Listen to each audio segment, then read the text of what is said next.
तो मुजफ्फरनगर का नाम लक्ष्मीनगर करने की मांग यहां पर की गई है और ऐसे में स्थानीय लोगों का क्या कुछ कहना है वो आपको सुनवाते हैं।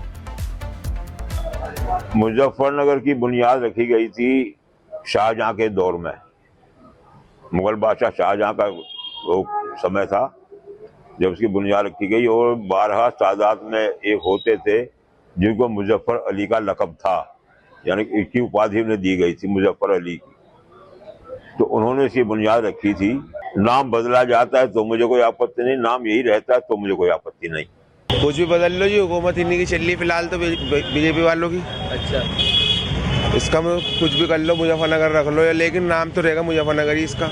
नाम से कुछ नहीं होता, नाम तो शहर का जो पहले से पढ़ता हुआ आ रहा है वही नाम सही है। जो ठीक है वो पहले से ही ठीक है, लेकिन सरकार रोजगार पे बात करे।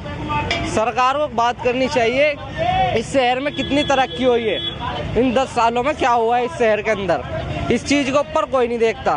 यहाँ सरकार देख रही है इसका नाम चेंज कर दो, यहाँ पे होटल बंद कर दो, वे बंद कर दो, सिर्फ इस चीज़ को देख रही है सरकार इस टाइम। मुझे ऐसा है, इसका नाम बदलने से क्या फ़ायदा।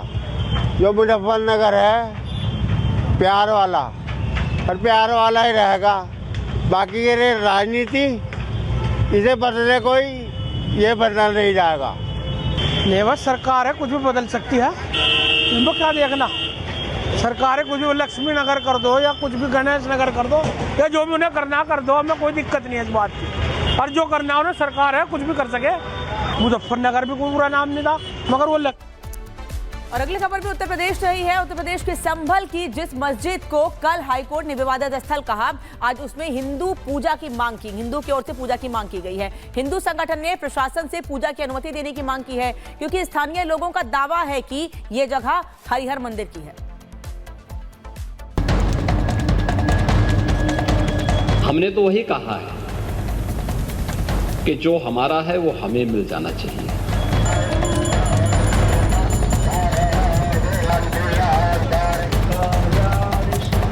उत्तर प्रदेश का संभल हर रोज नया मोड़ ले रहा है। पहले सनातनी सबूतों का मिलना, कुएं बावड़ी मंदिरों का पता लगना और अब शाही जामा मस्जिद जो विवादित स्थल है वहां पूजा पाठ की मांग उठना। जी हां, संभल में विवादित स्थल पर पूजा की मांग की गई है। हिंदू संगठन के लोगों ने एसडीएम को ज्ञापन सौंपा है। स्थानीय लोगों का दावा है कि ये मस्जिद नहीं बल्कि हरिहर मंदिर है। मंगलवार को सुनवाई के दौरान इलाहाबाद हाईकोर्ट ने भी जामा मस्जिद को विवादित स्थल कहा।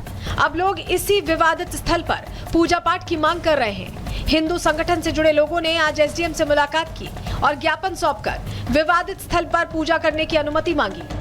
हिंदू संगठनों ने एसडीएम से 4 मांगे की हैं। पहली, श्री हरिहर मंदिर जामा मस्जिद के विवाद को जल्द सुलझाया जाए। दूसरी मांग है, जब तक कोर्ट का मुकदमा पूरा नहीं होता तब तक हिंदुओं को पूजा करने का अधिकार दिया जाए। तीसरी मांग, प्रशासन विवादित स्थल पर शांति और सौहार्द बनाए रखे। चौथी मांग, ऐतिहासिक तथ्यों और शर्तों के आधार पर स्थल की वास्तविक स्थिति को स्पष्ट किया जाए। देखिए, माननीय न्यायालय के माध्यम से जो इस समय जो विवादित स्थल है इसको विवादित ढांचा घोषित किया गया है। हमारी मांग ये है कि मुस्लिम पक्ष जो इसमें नमाज अदा कर रहे हैं या तो इस पर भी प्रतिबंध लगना चाहिए या फिर हमारे हिंदू समाज को भी इसमें पूजा का अधिकार प्राप्त होना चाहिए। संभल में जो है सनातनियों की जो है सुरक्षा व्यवस्था को देखकर जो है सारे कार्य प्रशासन कर रहा है और भी मजबूती से कार्य होने चाहिए। सीएम योगी भी कल सदन में कह चुके हैं, जो हमारा है हमें मिलना ही चाहिए। हमने तो वही कहा है कि जो हमारा है वो हमें मिल जाना चाहिए। हम उससे तर कहीं नहीं जा रहे हैं और उससे तर कहीं नहीं। इससे पहले हुई कोर्ट की सुनवाई के दौरान एएसआई ने जो सर्वे रिपोर्ट पेश की थी उससे कई चौंकाने वाले खुलासे हुए थे।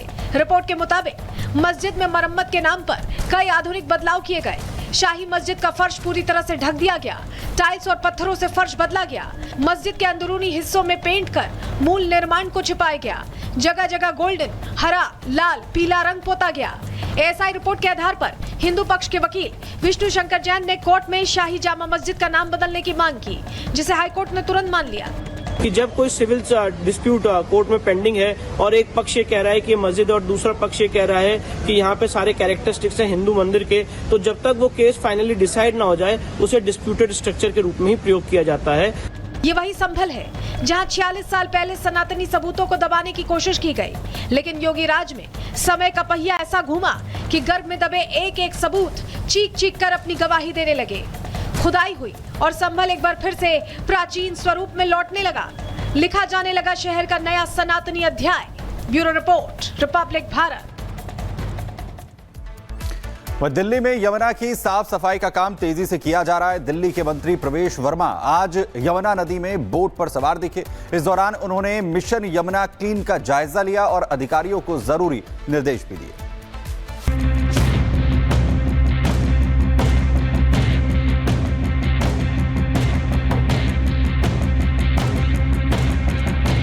यमुना नदी की साफ सफाई को लेकर दिल्ली की बीजेपी सरकार कितनी संजीदा है, ये तस्वीर उसकी गवाह है। एक तरफ बड़ी बड़ी मशीनें यमुना के कचरे को ठिकाने लगा रही हैं, वहीं दिल्ली सरकार में मंत्री प्रवेश वर्मा खुद यमुना में उतरकर साफ सफाई का जायजा ले रहे हैं।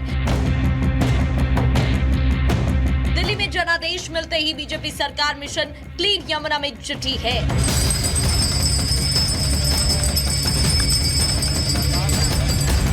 शपथ लेने के बाद रेखा कैबिनेट मां यमुना का आशीर्वाद लेने पहुंची थी और वासुदेव घाट पर सबने एक साथ मां यमुना की आरती की थी। वहीं चुनाव वाले दिन प्रवेश वर्मा गंगा घाट पर हवन पूजन करते दिखाई दिए। लगातार यमुना की साफ सफाई को लेकर प्रतिबद्ध दिख रहे हैं। यही वजह है कि प्रवेश वर्मा को मिशन क्लीन यमुना का जिम्मा सौंपा गया है। उनका कहना है कि हम जल्द ही यमुना में बोटिंग जॉगिंग शुरू कर सकेंगे। मैं आपको ये वायदा कर सकता हूँ कि हमारी जितनी मीटिंग्स चल रही हैं और हमारी दिल्ली सरकार भी और भारत सरकार भी जितना इसके ऊपर में सीरियस है, तो हम आपको कोई मान के चलिए 3 साल 3.5 साल में वहां पे जॉगिंग भी कराएंगे, बोटिंग भी कराएंगे। यमुना को स्वच्छ और निर्मल बनाने के संकल्प को जल्द से जल्द पूरा करने के लिए आज सुबह प्रवेश वर्मा नाव पर सवार हुए और बोट क्लब से छठ घाट तक का सफर तय किया।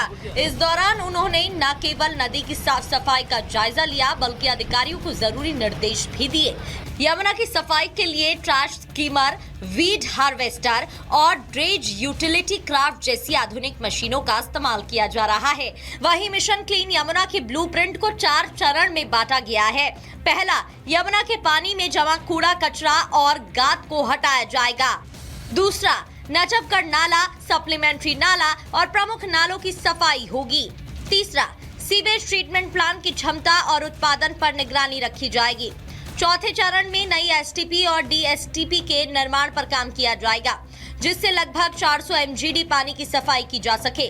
यमुना की साफ सफाई बीजेपी की पहली प्राथमिकता में शामिल है। पीएम मोदी से लेकर सीएम रेखा गुप्ता तक बार बार इस बात को दोहरा चुके हैं कि मां यमुना को पुराने साकार रूप में लाना है। मतलब अब दिल्ली की जीवनदायिनी यमुना की महिमा फिर से स्थापित होने वाली है। दिल्ली वासियों को जल्द ही स्वच्छ पानी मिल सकेगा। Bureau report, Republic Bharat.